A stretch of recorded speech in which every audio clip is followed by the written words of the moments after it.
Hi, this is Dr. Carl Goldkamp. If you're interested in learning about the ketogenic diet like I was, to save my own life, then this is probably the podcast for you.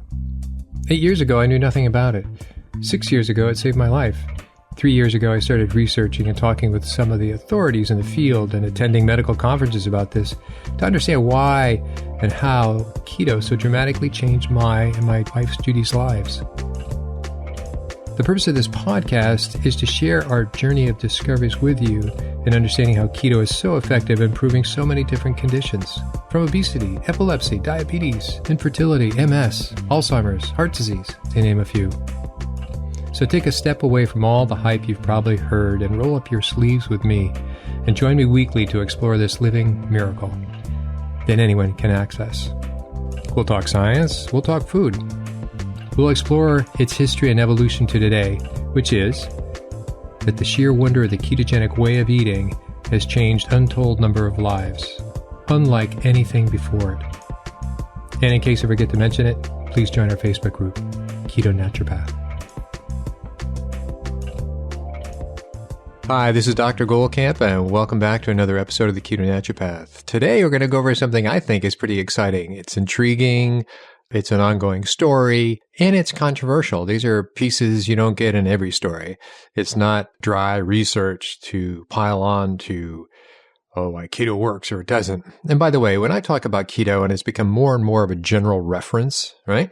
Because you find if people, like we've been on it, basically following a ketogenic lifestyle, way of eating, whatever you want to refer to it, for the last 7 years, since 2013. So what I want to say on the use of the word keto basically, formally means that can you measure ketones in your bloodstream, not so much in your urine, because that's a temporary measurement, and then that stops after about a month of your first getting into ketogenic. But your ketone levels drop down. I mean, that's well known through a number of studies, but anybody who's followed themselves feel disappointed when they're feeling great and life is going well, but they've become, I won't say obsessed, but they become very good at tracking themselves, which has always been one of my recommendations, tracking their ketones, their glucose numbers, and so on. They may even wear the Freestyle Libre. That's certainly what people do in our group, our coaching group. But they'll find, gosh, I'm disappointed. I initially had ketones 3 to 4 to 5, even at times up in 7. Well, your body, one, becomes much more efficient at producing it, and two, much more efficient at consuming them. So you're going to see a rather low level. That's my explanation, and other people's explanations as well. It really can't be verified other than this is the pattern that many people follow. And you still you are fat adapted. You don't necessarily have to have the high fat aspect. If you have no fat on yourself, then you'll need to consume fat long term. But how it works for most people, the heart of it is really about carbs, dropping the carbs down to lower and lower and lower. The classic ketogenic diet is also referred to as very low carbohydrate diet, 25 grams or less. We even have fewer than that. So, and I think and as I've talked about it before, ancestrally, there's a lot of references to why this works. I don't call what I'm doing eating carnivore. I've recently, in the last month, had probably about 4 salads. It's okay. It didn't change much, but I'm pretty much a meat eater. We meat eater with the fats, of course. Not always. Like I cut away some of the fats of the meat that I eat, so I'm not automatically. I'm not a ribeye lover anymore. We've gone on to other cuts of meat that we think are fine. We don't add butter to everything anymore. I haven't done that for a couple of years. I do like we make our mayonnaise. I hope you all know by now. And I think you should too. I add that kind of for an afternoon treat with an egg yolk, a slightly cooked egg yolk, little mayo. I might put it on, we've gotten into curing meats. I might put it on one of those little thinly sliced, I don't know the names of these meats that Judy has cured and made, but they're basically like salamis shaved off. And so you roll it up in that and you add a little mayo and put it in the egg yolk and you pop it in your mouth, or it's a mouthful or two, and it's wonderful. So that's my snack. And I'm not fighting. It's like I'm not saying, well, I got to stay within certain guidelines and oh my gosh, how much fat was there with It was pretty much carb-free, but there are some carbs in fat, not much. I mean, in meat, really not at all. But anyway, I want to move on to today. It's going to be about dairy. And so we've talked about dairy before, so it's not so much repeating it, but it's exciting because I like to come into people's work and people who have changed how we look at things. So let me give you, the ketogenic diet. Let me give you a few examples. The ketogenic diet by William Wilder, he was the one that conceived it back in 21. Dr. Pennington, who worked with him, is the one who formulated it, and then it came out in a research paper in 1928. So that took about 7 years to really get it all down, and that was about the 25 grams of carbs, the 1 gram of protein per kilogram of body weight, and then the rest, quote unquote, fat. And for those who are very epileptic, they really had to focus on making sure that fat was there. So within that core of the carbs, as I said, and the proteins, it's differentiated into 4 different types of diet depending on how much fat you add to that, right? So if you really are severely diabetic, especially pediatrics, you start high fat and you lock yourself into there. And it is a mechanistic way to do it, but it really removes people from being diabetic for the rest of their life. It does not work as well for adults who are diabetic. I mean, it works while they're doing the diet to decrease or stop seizures, but once they come off it, they still have their seizures. Whereas a pediatric, a child who's done this for about 3 years, i.e. Charlie of the Charlie Foundation, he has a normal life now. That's interesting. But anyway, so it's the working and the thinking of William Wilder, Pennington, and then the trajectory of where the ketogenic diet has gone through the 30s, through the 40s, through the 50s, the 60s, and as you know, the stories I've covered before, all the way up into the 90s, to the rediscovering of it in the 90s. Okay, so through Charlie Abrams and the Charlie Foundation. Director Abrams, and his son is Charlie. So dairy. Dairy is controversial within all the keto gurus, and I can name them off. It'd be kind of insulting for me to pick them off. You can see in their YouTube presentations, they go, gosh, I do dairy. Nothing's wrong with dairy. When people go on keto, it seems like they had a problem with dairy, but after on ketogenic diet for a while, meaning cutting their carbs, that they seem to be able to tolerate dairy. Well, that's kind of a very ignorant, that's true, by the way, but that doesn't mean that dairy doesn't have problems in it. And so just like when I used to talk about Dr. Kraft, and Dr. Kraft is the one who would take people's glucose, the glucose tolerance test, which is at the fasting, and then at 30 minutes, and then the hour, and then at 2 hours, and he would carry it out to 4 hours, measuring both glucose and together with insulin. And he'd find that, gosh, most people in North America are actually pre-diabetic, if not undiagnosed diabetics. That was a real breakthrough. And so he put in his quadrants of where these results fall.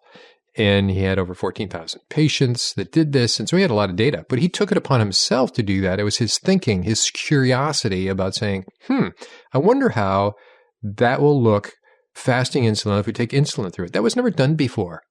And it still should be done, and it's still not done a lot. The reason I think it's not done a lot, because people don't want to have conflicting information to their instructions per the American Diabetic Association. But anyways, the point was his example of somebody whose work has really changed how we see hyperinsulinemia, glucose, and really resetting the stage in terms of obesity as well. Where is hyperinsulinemia with obesity? If it wasn't for him, we wouldn't be having the kind of conversations we're having today in the keto world and the low-carb world.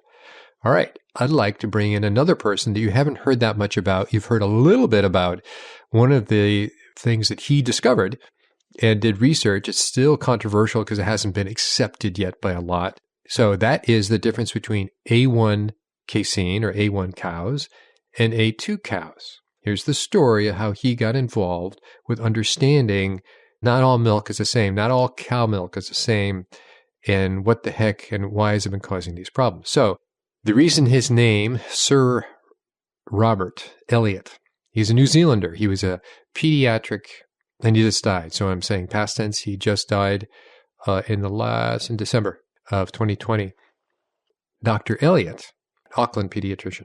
Dr. Elliott, one of his areas of work on was cystic fibrosis. That's for kids. That's where their lungs fill up with a lot of mucus and eventually they die at a fairly young age.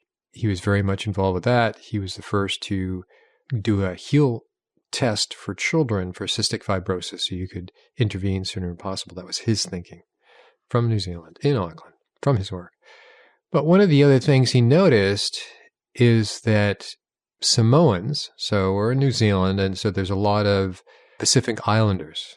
The Maori, I think Maori, the Pacific Islanders that are native to New Zealand and other islands are a part of the population, of course, and they have a high rate of diabetes in New Zealand. But what he noticed specifically of other Pacific Islanders were Samoans. So in Samoans, he noticed when Samoans came to New Zealand, they soon developed diabetes, whereas Samoans who stayed on Samoa didn't have diabetes. So the first question is, what's the difference between A and B?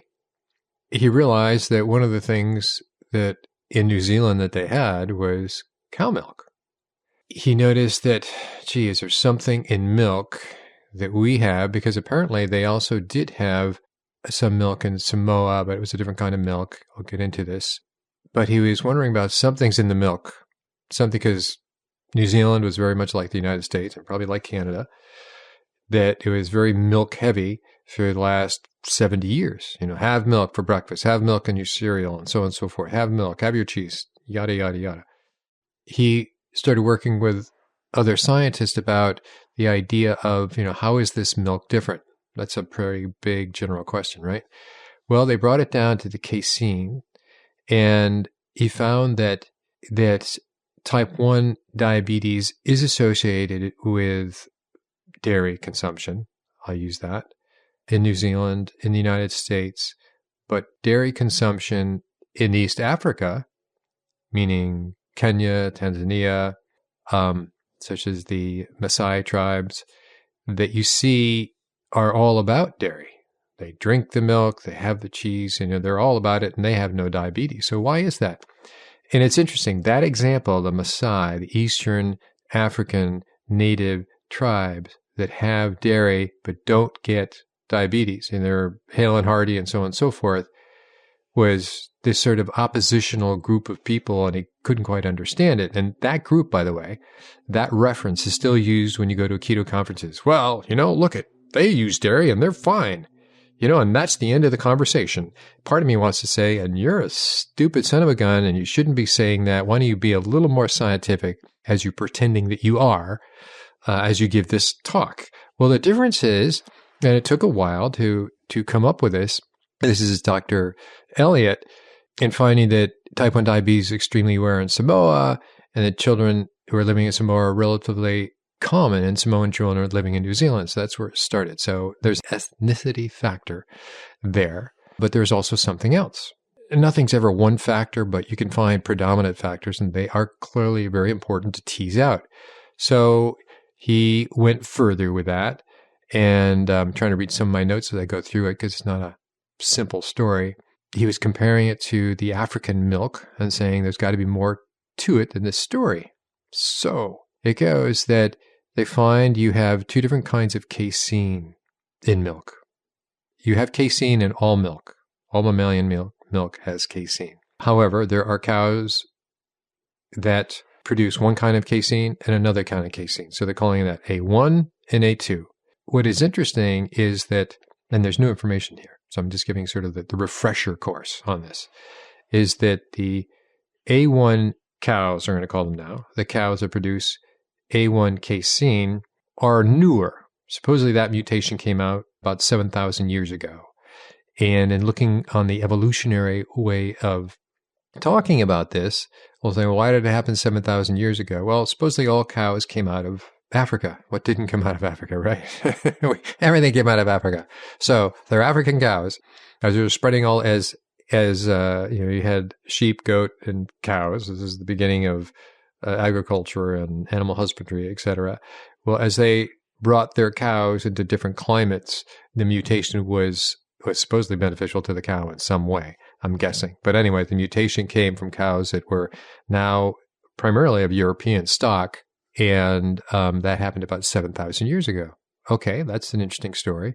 Whereas the cows that also came out of Africa, but went more towards the Middle East and India and so on and so forth, they kept the A2. So all that milk is A2. And by the way, in humans, the casein in human milk is A2, so it's all fine. And other mammals, it's primarily A2.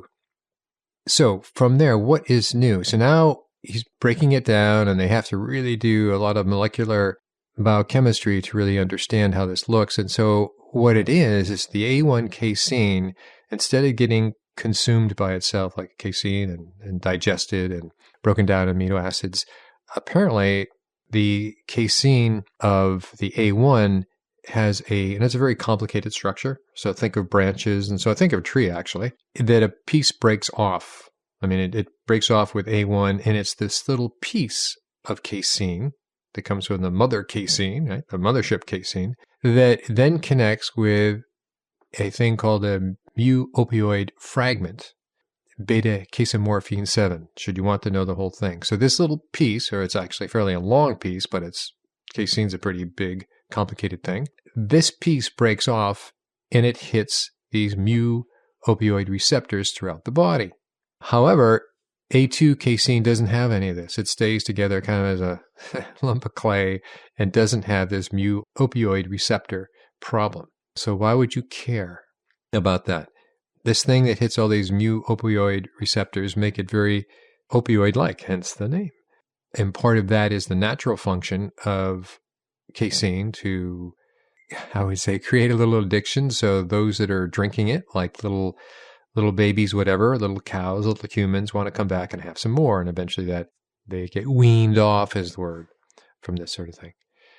But there's something else. What does this tie to type 1 diabetes? So type 1 diabetes is the inability or the very low ability to produce insulin.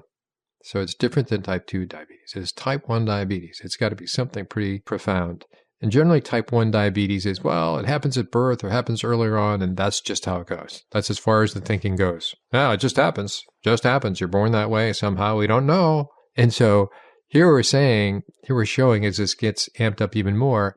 And by the way, this research by Dr. Elliott started in 1993, is when he first called the Dairy Research Institute and said, was there any difference in the protein chemistry of African milk versus non-African milk? And this is where this all began, in identifying what I just told you. So what happened in 2017, let's see if I get this. In 2017, they realized that those with type 1, so insulin is made in the pancreas, okay? So the islet cells of the pancreas, called the beta cells, the islet cells in the pancreas are getting destroyed. So why is it they're getting destroyed and causing a type 1 diabetes? Well, apparently the islets that were destroyed contain the mu-opioid receptors. And it hits these receptors, turns this connection of this piece of casein that I'm telling you about, hits those receptors in the pancreas, specifically about the insulin, and it begins to destroy them. But it's the presence of the mu-opioid receptors in the pancreas that helps explain why this particular beta-casomorphine 7 released from the we'll call it the mothership casein is inevitably attracted to the islet cells of the pancreas where it attaches to them. So it attaches to them and makes them non-functional. That's part of the story. This is fairly recent. So that just goes back to 2017. Okay, what happens from there? When the human immune system attacks the beta-casomorphine 7, there is a risk that will also be accidentally kills the insulin-producing cells themselves, which the beta-casomorphine is attached to. So now we're into autoimmune. We find that those who are type 1 diabetics have an autoimmune disorder. I won't call it a disease. And that autoimmune disorder is the killing of these beta cells in the pancreas. So how did they get there? First, this casein came in, and so your immune system, right from birth, we're going to say a functioning immune system can differentiate between self, this is my skin, this is my lining of my colon, this is my brain tissue, so it's me, and we don't attack me, right? We don't attack self. But we do want an immune system that recognizes external invaders, be it virus, viral or bacterial, or that's where allergic sensitivity comes into too. They recognize things that came through leaky guts that are not them. It's not self. So they try to get an antibody to that and make it inactive and send it out with the stools or the urine. So the immune system is recognizing this beta casomorphin 7 as foreign. They go, foreign. So think of troops being coached on, see this poster, guys, or women, or whatever, see this poster, this bad guy, beta casomorphin 7. Here's what it looks like. You see this, you kill it. Well, the problem is it's now attached to the pancreas beta cells. It not only kills or tries to inactivate, it gets attracted to the beta casomorphin 7, but it ends up killing the pancreas beta cells. So now we have a causative, this is new, the causative feature of A1 dairy, right? So now we're getting pretty specialized. A1 dairy that causes type 1 diabetes. So this is so new of the work. And if you can imagine the risk that Dr. Elliott, he became knighted, by the way, by the Queen, so he's Sir Robert Elliott, is that in his, since 1993, so that's 27 years, he died at 86, and so he was in his late 50s when he became curious about this. And can you imagine being in the dairy industry, especially in New Zealand? New Zealand's a big dairy exporter, especially to China, that they start hearing something's wrong with the milk. That was how it first came across. Something's wrong with milk. We shouldn't be having milk. So this word gets out. There's a problem with milk. Milk is bad. Well, anybody in naturopathic medicine knew you just take people off milk and a lot of things get better way before we knew anything about A1 or A2 casein. He became pilloried. They were out after him. And in some of his own words, that some companies totally destroyed his career. They laughed at him, tried to undermine his research. And it wasn't just black or white. Hey, this is science. So they were after him. It was only in late of July 2020 that this really started coming together, that it was the mu opioid receptors of the alpha cells in the pancreas that were being destroyed because of the A1. This does not happen with A2. And this is why you can have whole different cows. And so now they know what cows are A1 and what cows are A2. And the problem is, and what you can see, this is really interesting, is most of the world's leading dairy companies are now working quietly on their own A2 milk projects, meaning they're getting herds to be homozygous, right? The problem is you can crossbreed cows to cows, and you're going to get crossbreed an A1 with an A2, and what you'll probably get is a little bit of both. And so until you get a homozygous cow milking cows, you're still going to be prone to A1. It takes a good generation. I've actually called a number of farms in the United States. They said it takes about 25 years to wean out, to have them die out your milk-producing cows that are A1, so you can be homozygous A2.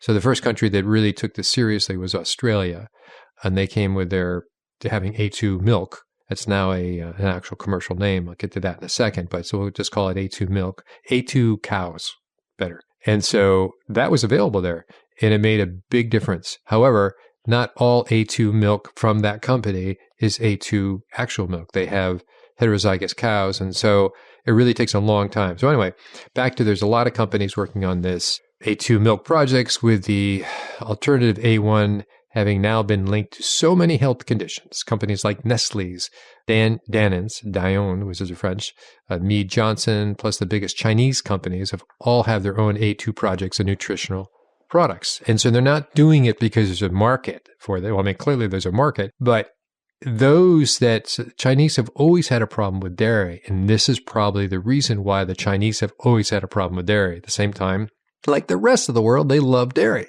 love the cheese, all the things. So that's fascinating. It's really becoming nailed down. So the new piece was that A1 is a instigator, if you will, a causative factor in creating autoimmune pancreatic alpha cell shutdown, death, if you will. Big deal. That's a real big deal. And so therefore, type 1 diabetes in pediatrics, and certainly as they get older, they keep their type 1 diabetes because their cells died out.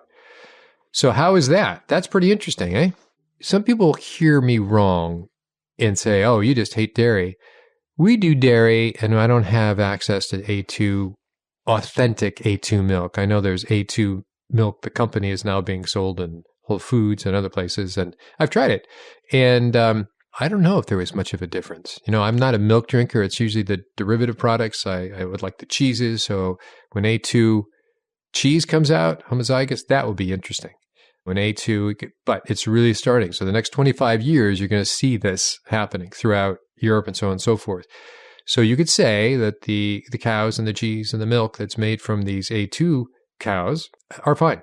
So it's not enough of a commercial differentiator for you to go into a store and say, I want A2, I want A1. Goats and sheep and humans are all A2. So I remember from my naturopathic practice and working with people, you would tell them, hey, we're going to be not doing dairy for a while. And they would not cry, but they go, that's too tough. What are you, a crazy man? What I would do is initially cut them some slack. Or after their 2 months of giving up, I'd say, it's not, you have to, and everything got better. They gave up their dairy and everything got better. And they go, this is great, but it sucks. I love dairy. And now I'm whatever. It could more than just allergies. It could be gut issues, could be asthma, it could be, things improved considerably. So they really had this data that they had to look at. So then I say, I'm going to cut you some slack. And here's what we're going to do. You and I would refer them to a gourmet cheese store, and I would tell them to look for cheese and goat's cheese. And therefore they would, and I didn't know about A1 versus 2, but I knew that was not a problem. So that's what they do. But now, overlaying that with what I know, it really was an A1 versus an A2 recommendation or an A2 versus A1 recommendation I was making for these former patients. Okay, so what does the A1, A2 situation does have to do with a number of health issues, and you look up asthma is a big deal. So most of this is pediatric and then it goes on for a lifetime, but it's mostly how do some children just react to it. So it's asthma. Certainly a lot of digestive issues. We're talking about severe cramping. It leads into colitis, leads into Crohn's disease. So once you have an autoimmune and you don't do what you can to keep it, it's like a little fire. Because an autoimmune, remember, it's a confusion that your immune system goes, I'm a little confused. Was that a foreign invader or was that self? And so the confusion happened with the pancreas. It recognized that kind of casein hooked into the mu receptor as foreign, and it was going to block it, do what it could, attack it, get rid of it. But once it connected, it ended up being, well, you just attacked that receptor as well and made it a non-functioning endocrine gland in terms of insulin. Interesting stuff, eh? You kind of wonder, by the way, does any of that carry over to glucagon? Because glucagon is produced in your pancreas. It's also produced in your stomach as well. Was there a cross-reactivity with glucagon in terms of autoimmune? I hope you're getting the point, trying to make it real black or white. We're just looking at the kind of casein and what we know so far. And what I would reference you, if you're interested in this, and where I get most of my information from, it's a blog, and it's from Keith Woodford. And the first time I heard of him was the small book that he wrote called The Devil in the Milk. And it was the K1 casein versus A2 casein conundrum. And this is back 2007. So he didn't know everything. It was just, when you think about it, Dr. Elliott discovered it or really became curious about it in 93. It was only 14 years of exploring this and trying to find out. So it was in the early days. He references Dr. Elliott, of course, a lot, and other scientists have then become involved with it. And there was a lot of pushback. And it goes on. And so, but anyways, if you look at Keith Woodward, he has a great blog. You can go to his topics. So if you look at A1 versus A2 topics, you can see all the blogs he's written on. Very insightful. He's an agronomist and agriculture expert from New Zealand that travels the world and very oriented towards the Chinese market. So it's all fascinating, but you can look at it just for that. That's my source. And that's when I first learned about it was in 2007, saying, wow, this is really interesting because it kind of correlates to what I'm seeing. Okay, I'm going to go a little further with dairy. And so I like to differentiate what we know versus what we do not know. And so I hope you don't put me into, oh, he's against dairy. Oh, he's for dairy or whatever the thing is. I am for, so far, I would love, if it was possible, just to have A2 milk dairy products. I would be interested in having some of that right now. I do not have much dairy because we don't have those things in front of us. And dairy does cause a problem for me, but I'll have it very special occasions. Judy will make a cheesecake, once a year, and you parse out those slices, and it's great. She makes alternative dairy ice cream, so that's not a problem. So we use it sparingly. And that's my answer to this, of living my life. But you have to, when you talk about dairy, you also have to think of the process of homogenization and pasteurization. It does take out a lot of basic good nutrition. It alters it. I'm not going to go that. That's probably a separate topic, and I've talked a little bit about that before. But clearly, both of those have altered it's not just dairy anymore. So when we talk about Maasai, they don't have pasteurized milk. They don't have homogenized milk. They have their milk from their cows that they use, and they haven't had, to my knowledge, high infection rates at all. Tularemia is a thing that we worry about in the United States and other bacterial infections with the dairy industry. So that's why the cattle are on boatloads of antibiotics, and that's why, and they're also given plenty of growth hormones to have them be cow producers. Having said that, there's a movement in the United States to move dairy cows, this is in upstate New York and parts of Vermont, to move them away from the antibiotics and the growth hormones and have them be, as minimally used. You obviously, if somebody's sick, you use what you have to use, but have them be grass-fed as opposed to corn and soy-fed. We've talked about that when I talked about corn. So you now have a whole different movement within the dairy industry, which is actually losing a lot of people, becoming less popular for the dairy industry, but making it qualitatively better to win back some of the people that are no longer willing to have dairy. When we talk about, and I think it's a very inane, I think it's a very uneducated way to talk about dairy. It's like, wow, look at the people that eat dairy in India and Western and Eastern Africa. Well, they have different cows. They have a whole different situation. And I think if you're not willing to recognize that, I really suspect, all the information you would be offering if this is the way you look at dairy. It's not black or white. And back to the Maasai, they don't have high amounts of antibiotics. They don't have high amounts of growth hormones. Nothing, I think, is added. And they are grazed cattle. So those are big qualitative differences in terms of their end product of the milk that they derive and all the things they do with that milk. So I hope that was coherent enough for you to get something out of it. I think it's a fascinating topic. And now I am going to switch to another aspect of dairy. And I'm going to pause and let me get that up because I'm not slamming dairy, hoping that you're going to be willing to be a little more educated on what is inherent in dairy. And now we're going to go to growth hormones in dairy and IGF specifically, since IGF is insulin-like growth factor -1, and it's very similar to insulin, hence the name. So now we're going to be talking about dairy still, but IGF-1, insulin-like growth factor 1. And so this actually comes from a study in 2009 that links together a number of things, and I will put the link to this study and also to Dr. Woodruff's blog so you can look at that. The following topic, this is all preparatory. The IGF part is all preparatory for a following topic, which is going to be on Laran's syndrome, which is lack of IGF and what that may do to you, for them, these people. But that's for next time. Here's another really interesting story. It's not identified to one person in particular, but it's a growing trend of people recognizing that dairy was an issue for some people. So the first thing is that it was noticed with acne. So This guy interviewed over 1,000 consecutive acne patients in his practice, and he drawn the same conclusion. And then he went off to talk about two others as well. I found out that the dairy intake paralleled the acne severity. You dropped the dairy and the acne went away. You go, what was that about?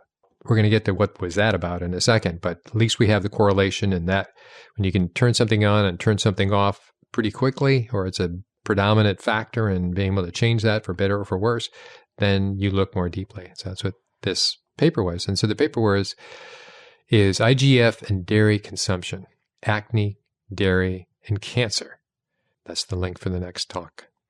What did they find is that over the past 35 years, it's been suspected that, dairy is really hitting a few hormones and it is part of making certain things worse, acne being one. So what it comes down to, I'm going to give you the conclusion first, is that 3 hormone-sensitive glands. They are your sebaceous cysts, that's where you get your acne, breast, and prostate. There's the correspondence of breast cancer and prostate cancer with high dairy consumers. And all have been linked, epidemiologically to dairy intake. So why did they think? This is now about a decade, 11 years ago, and you can follow up to the degree you're interested in this. For more studies, go to PubMed or Google Scholar. Is that it goes like this. The insulin-like growth factor, IGF-1, is a general stimulant. It's a growth factor. Like insulin's a growth factor. That's why bodybuilders inject themselves with insulin to get the muscles, in addition to working out. Okay, so it's a generalized stimulant synergized by the steroid hormones already present in milk. So now you think about some of these other growth hormones that are given to it. So the IGF may be either absorbed from the milk or stimulated by its ingestion, or both. When you think about IGF in cows, it's identical to IGF in humans. So when you take in IGF, you eat it, you drink it, gets into your bloodstream, and the first place it goes in the liver, it does 2 things. Is that IGF is supposed to do 2 things. It's going to stimulate gluconeogenesis, which is basically stimulating glucagon, and it's also going to produce more IGF. So it amps it up. So you've amplified the IGF. So it comes down to that you go, all right, now we have things are going to grow. So why is there a breast cancer? Why is there acne? Why is there prostate cancer? What are the associations with that? There is a component in milk, 5-alpha-pregnenolone. I'm not going to get into the specifics, but it's present in milk, and it's a direct precursor of dihydrotestosterone. So when we talk about androgens, there are, these are hormones. So about testosterone, but testosterone is not the strongest androgen. Dihydrotestosterone is. And so by having dairy products, that now the IGF part, coupled with one of the other components in milk, tends to stimulate a lot of testosterone. I shouldn't say that. A lot of dihydrotestosterone, the stronger of the androgens in the androgen family. So the introduction of exogenous, and here's key, it's the dairy before puberty. So the introduction of exogenous hormones, that's what you're doing. You're taking exogenous hormones in through dairy and growth factors into the tissues that have not evolved. They have not become sophisticated enough pre-puberty in a little girl, little boy. They have not evolved the defense feedback inhibition. They can't turn off the signaling. It's just more. And so they're thinking that the postulation here is that that's the dangerous time. They can't inhibit their corresponding endogenous sources. Is postulated as a direct stimulatory threat to these organ systems for either hyperplasia, in other words, just making things grow a lot, and or for neoplasia, which is cancer. So that's the big thing. And that idea about, because when you have puberty is when you have a lot of growth hormones, right? That's when little boys and girls start developing secondary growth characteristics. So they're now becoming into an adults over the subsequent years. That's growth spurts, hair under the arms, et cetera, breast, and so on. That's a very vulnerable time. That's also a very vulnerable time in environmental exposures as well. That's known. So it's not a controversial aspect. So now we're saying in this same pattern we recognize in other areas that you enter into this, it is an environmental exposure at a very sensitive time. However, post that after puberty does not seem to be the issue. So what did we get out of that? We got that IGF from milk and other growth hormones in milk, whether they were added or not added, are all considered exogenous from the outside when you take them in. Right? They're not yours. You got them from somebody else, from some other source. That's what this is. And it can go on to predispose you to various cancers. Certainly acne correlates with acne, especially pre-puberty.